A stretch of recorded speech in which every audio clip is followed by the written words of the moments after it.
السلام عليكم ورحمة الله وبركاته. ازيكم عاملين ايه؟ يا رب تكونوا بألف خير. النهارده بقى هنعمل مع بعض كنافة الطاسة على البوتاجاز، بدون بقى فرن ولا بدون الوان ولا اي حاجة. تمام. اول حاجة هنبتدي بالعسل بتاعنا. كوبايتين من السكر عليهم كوباية من المية، ولما يغلي اول ما يغلي كده هعصر نص عصرة ليمون. وبعد كده لما اقرب اطفي عليه هضيف بقى واحدة فانيليا واطفي عليه، ولا اقلبش خالص قبل السكر ما يدوب. تمام تمام. ده بقى الحشوه بتاعتي، القشطه بتاعتي. كوبايه من اللبن، عليها معلقتين من النشا، معلقه من الكريم شانتيه، معلقتين من السكر، وادوبهم على البارد. زي ما انتم شايفين كده بنات، هدوبهم على البارد.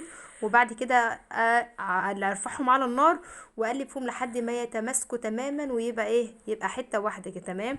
لحد ما تبقى شبه القشطه بالظبط. تمام.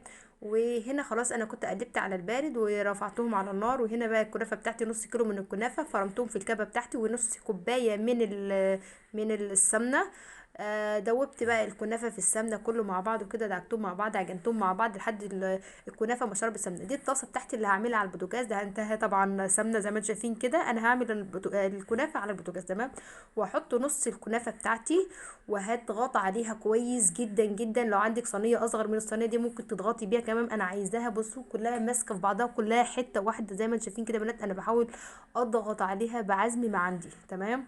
كلها عايزاها كلها حته واحده. بعد كده هجيب القشطه بتاعتي. انا كده خلصت ضغط. ودي شايفين القشطه بتاعتي بعد ما عملناها خلاص على البوتاجاز وبقت تمام كده جاهزه. هفضيها كلها واحاول على قد ما اقدر ان انا في الجناب ما حصلش القشطه، ما تحصلش الجناب عشان ما تتحرقش مني. تمام. وهقلبها كلها افضيها كلها في الطاسه كده، بس على قد ما تقدري تحاولي ان القشطه بتاعتك ما توصلش للجناب خالص خالص. تمام.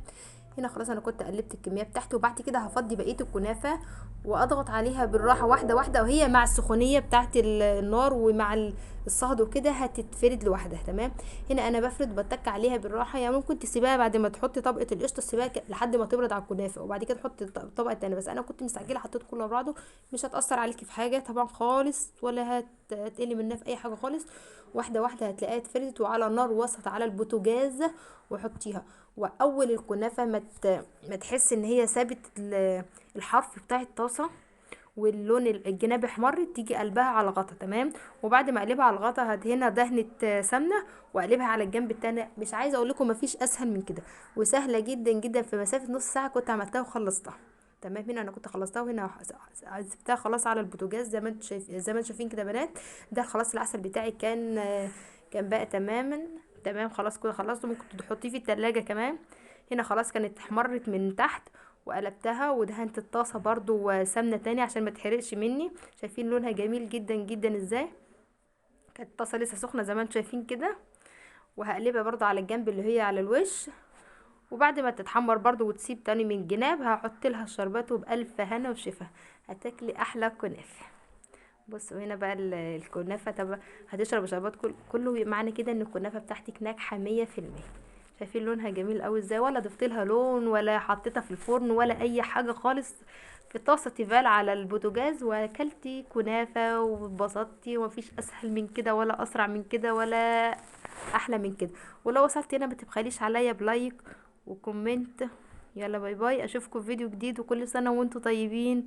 شوفوا طبقه القشطه عامله ازاي، جميله جدا جدا جدا يا بنات. عايزه كمان تستنى عليها تبقى ماسكه نفسها كويس. هنا انا كنت بقطعها وهي كانت لسه طالعه من الفرن حالا.